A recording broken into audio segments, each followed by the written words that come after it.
Dan inilah wajah Jakarta 5 tahun Anies Baswedan.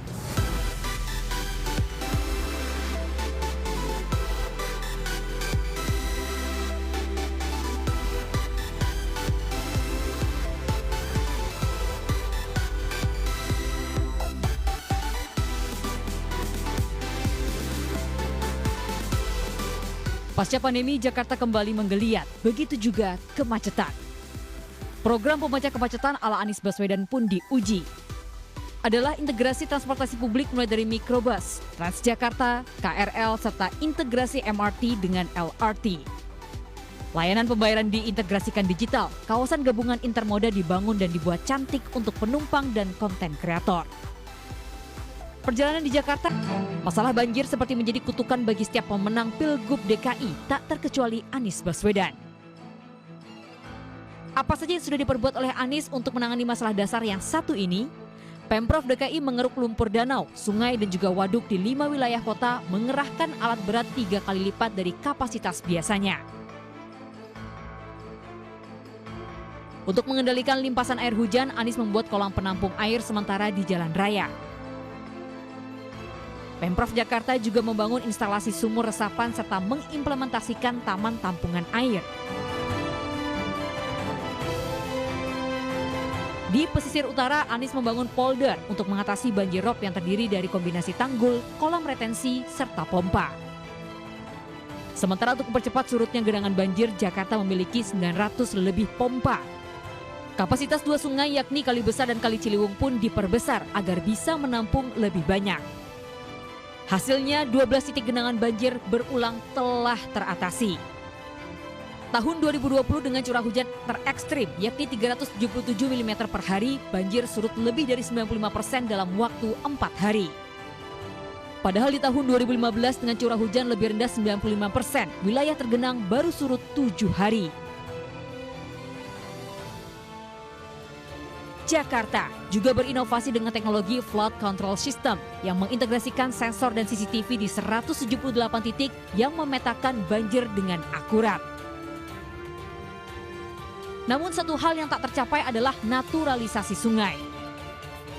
Kendala pembebasan lahan diperparah oleh polemik ide naturalisasi Anies tanpa beton versus ide pusat normalisasi dengan betonisasi alur sungai, meninggalkan warga di sepanjang sungai ibu kota terendam hingga masa jabatan Anies berakhir.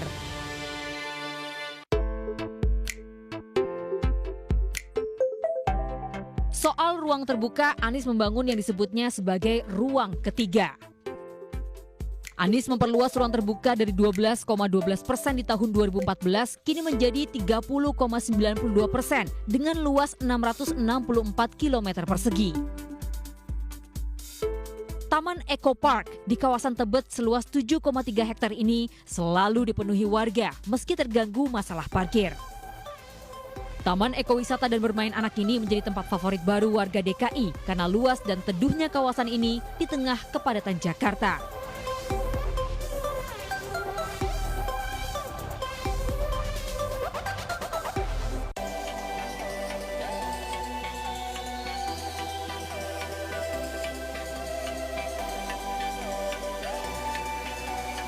Anies juga membayar janji kampanyenya kepada Jakmania dengan stadion megah Jakarta International Stadium yang dibangun 100% oleh warga Indonesia.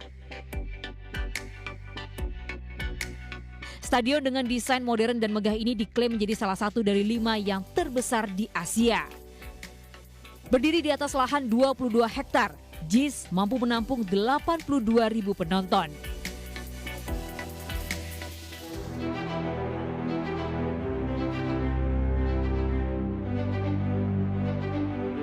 Karya berikutnya adalah revitalisasi kawasan kota tua, mulai dari pembaruan trotoar hingga ke penataan kampung.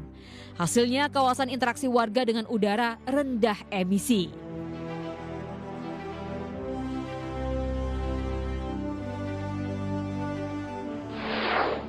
Ruang terbuka juga menjadi perhatian di era Anies adalah pelebaran trotoar untuk pejalan kaki. Bahkan Anies sempat mengklaim dalam 3 tahun kepemimpinannya, revitalisasi trotoar sudah dilakukan di sepanjang hampir 305 km. Namun ibu kota sebetulnya masih memiliki sejumlah masalah mendasar yang belum berhasil tertangani. Sebagian kebutuhan dasar itu masih bermasalah karena membutuhkan dukungan penuh pemerintah pusat.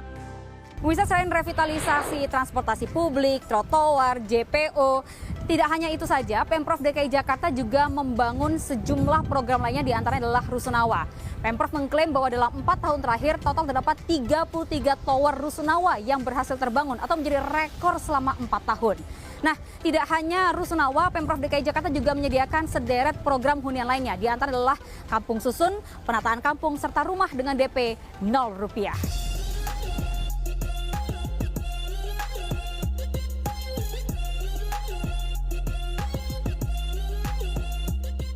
Berbeda dengan Rusunawa, untuk Rusunami, Anies hanya membangun kurang dari 2.322 unit rusun dari target 10.000 unit atau bahkan 23.000 unit saat kampanye.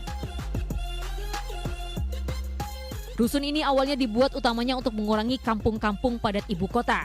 Namun hingga akhir jabatan Anies, program ini tidak disambut pasar sehingga target 10.000 unit rusun berhenti di angka 2.322 unit rusun saja. Masalah lain adalah kualitas udara Jakarta. Polusi udara Jakarta pernah masuk dalam yang terburuk di dunia menurut situs Air Quality Index tanggal 14 hingga 20 Juni